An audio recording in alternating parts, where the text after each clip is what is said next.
মাদারীপুর শিবচরের ঐতিহ্যবাহী সুপ্রসিদ্ধ মাদ্রাসা মুফতি নিয়ামতুল্লাহ ফরিদি সাহেবের জামিয়াতুস সুন্নাহ নিয়ে অতিরঞ্জিত করা এবং সে বিষয়ে সাধারণ মানুষের ওলামা তলাবারা বয়কটের ডাক। চলুন আমরা এই বিষয়ে বিস্তারিত জেনে আসি।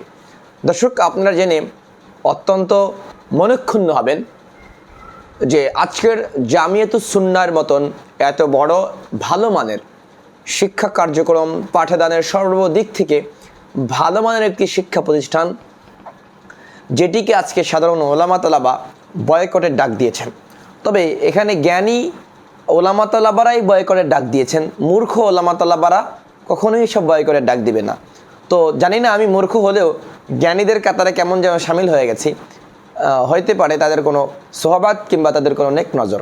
সেই হিসেবে তাদের কাতারে গিয়ে আমিও জামিয়াতুস সুন্নাহকে বয়কটের ডাক দিলাম এবং আমাদের দর্শক শ্রোতাদেরকেও জামিয়াতুস সুন্নাহকে বয়কটের আহ্বান করছি। কেন জামিয়াতুস সুন্নাহকে আমি বয়কটের আহ্বান করছি এ বিষয় নিয়ে এখন আপনাদেরকে সংক্ষিপ্ত আকারে বিস্তারিত বলবো। সেটা হচ্ছে, আপনারা জানেন আমার যে মাদ্রাসা জামিয়া দারুল ইসলাম আরাবিয়া ঢাকা উত্তর আজমপুরে যেটি অবস্থিত, এই মাদ্রাসাতে আমরা প্রত্যেকটা ছাত্রকে যখন ভর্তি নেই তখন তাকে আমরা উৎসাহ করি যেন সে আমাদের এই শিক্ষা কারিকুলামের পাশাপাশি একটা টাইমকে নির্বাচন করে আলিয়া মাদ্রাসাতেও সে একটা ভিত্তি স্থাপন করতে পারে, সেখানে সে দাখিল আলিম দিতে পারে। এটি তার জন্য ভবিষ্যতের একটি দরওয়াজা উন্মুক্ত হবে। একটি দরওয়াজা উন্মুক্ত হবে কথাটা ভুল, অর্থাৎ হাজারো দরওয়াজা উন্মুক্ত হবে। জি, এটা রাইট। কিন্তু আপনারা জেনে অত্যন্ত মনক্ষুণ্ণ হবেন, খুব বেজার হবেন, মন খারাপ করবেন যে জামিয়াতুস সুন্নাহ মাদ্রাসার এবছর অনেক ছাত্র, প্রায় 1 শতাধিক ছাত্রকে তারা বহিষ্কার করেছে। আমি এই বহিষ্কার কেন করেছে এটা একটু বিস্তারিত বলছি।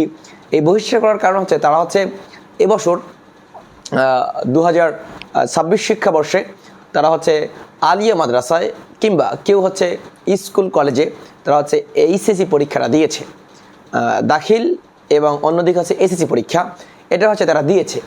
এই আবার কেউ আলিম পরীক্ষাও দিয়েছে। সোজা কথা, আলিয়া মাদ্রাসায় তারা পরীক্ষা দিয়েছে। এই আলিয়া মাদ্রাসায় পরীক্ষা দেওয়ার মাধ্যমে, মাদ্রাসা শিক্ষা বোর্ডে তারা পরীক্ষা দেওয়ার মাধ্যমে, এর কারণে এটি নাকি তাদের সবচেয়ে বড় অপরাধ, এই জন্যই তাদেরকে বহিষ্কার করেছে। বলুন, আজকে যাদেরকে বহিষ্কার করেছে, কোনো একদিন যদি তারা বড় উচ্চতর পদস্থ হয়, ভালো একটা পজিশনে যায় এই আলিয়াতে পরীক্ষা দেওয়ার মাধ্যমে, তখন এই হুজুররাই তাদের দ্বারস্থ হবে, তাদের শরণাপন্ন হবে, তাদের কাছে গিয়ে বলবে, কি বলবে? বলবে ওয়া ইলাইকা মাফজাউনা, এটাই বলবে যে ওয়া ইলাইকা মাফজাউনা, এটাই বলবে তোমাদের কাছে আমরা শরণাপন্ন হয়েছি এই কারণে, শরণাপন্ন হয়েছি এই কারণে, কারণ যদি আমাদের মাদ্রাসায় একটু বড় ধরনের দান অনুদান এনে দিতে পারো। আচ্ছা, এই ব্যক্তিরা এখন যোগ্যতা অর্জন করতে গিয়েছে, এই যোগ্যতা তাদের ভবিষ্যৎ পথকে তারা উন্মুক্ত করতে গিয়েছে। এখন তাদের আপনি পথকে আবরুদ্ধ করলেন, তাদের পথকে রোধ করলেন, তাদেরকে যেতে দিলেন না মঞ্জিলে মাকসাদ পর্যন্ত, শুধু কওমি শিক্ষার মধ্যে তাদেরকে আপনি গচ্ছিত করে রাখলেন, আবদ্ধ করে রাখলেন। আমার মনে হয় এটাতে আপনার আল্লাহর কাছে জবাবদিহি তারা অন্তর্ভুক্ত হবেন। আপনি আল্লাহর কাছে জবাব দিবেন, দেওয়া লাগবে। আমি মনে করি আজকের আমার দর্শক শ্রোতার মাধ্যমে জানিয়ে দিতে চাই এবং সারা বাংলাদেশের মানুষদেরকে জানিয়ে দিতে চাই, যদি এই আলিয়া মাদ্রাসায় কিংবা মাদ্রাসা শিক্ষা বোর্ডে পরীক্ষা দেওয়ার মাধ্যমে কারণে যদি জামিয়াতুস সুন্নাহ শিবচর মাদারীপুরের 1 শতাধিক ছাত্রদেরকে বহিষ্কার করে, তাহলে আমরা জামিয়াতুস সুন্নাহর বিরুদ্ধে কথা বলেই যাব।